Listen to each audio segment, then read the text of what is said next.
నమస్తే friends, students and parents. ఈరోజు మనం ఒక పెద్ద విషయం గురించి డిస్కస్ చేసుకుందాం. చాలామంది పిల్లలకి బుక్స్ ఓపెన్ చేపించి రీడింగ్ చేయండి, రీడింగ్ చేసి అర్థం చేసుకోండి అని చెప్పడమే తప్ప ఎవరు కూడా రీడింగ్ చేసిన దాన్ని ప్రాక్టికల్గా ఎలా చేయాలి అని చెప్పడం చూడం మనం. అది చాలా తక్కువ స్కూళ్ళలో ఇంప్లిమెంట్ చేస్తారు. కాబట్టి మనం ప్రాక్టికల్ నాలెడ్జ్కి థియరిటికల్ నాలెడ్జ్కి కొంచెం భిన్నంగా ఆలోచించి ప్రతిరోజు కొంచెం ప్రయత్నం చేద్దాం.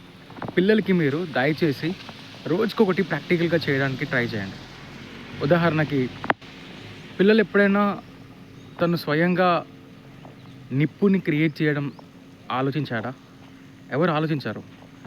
ఇప్పుడున్న టెక్నాలజీకి, ఇప్పుడున్న అడ్వాన్స్ మెథడ్స్కి ఈజీగా మనం మ్యాచ్ బాక్స్ ఆన్ చేసి నిప్పుని క్రియేట్ చేస్తాం, ఫైర్ క్రియేట్ చేస్తాం. కానీ ఏ పిల్లగాడు కూడా తను మ్యాచ్ బాక్స్ యూజ్ చేయకుండా ఫైర్ని క్రియేట్ చేయడం ఆలోచించాడు.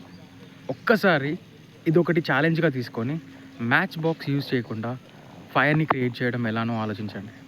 ఇది ఒక్క ప్రాక్టికల్ వర్క్ మీ పిల్లలకి మీరు చెప్పి నేర్పించండి. మీకు తెలియకపోతే నెక్స్ట్ వీడియోలో నేను ఖచ్చితంగా మీకు చూపిస్తాను ప్రాక్టికల్గా.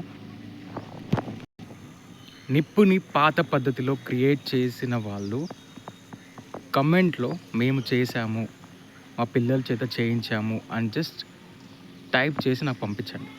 నేను చాలా సంతోషంగా ఫీల్ అవుతాను. ఎందుకంటే ఇప్పుడు మనకు కావాల్సింది ప్రాక్టికల్ నాలెడ్జ్, థియరిటికల్ నాలెడ్జ్ కాదు.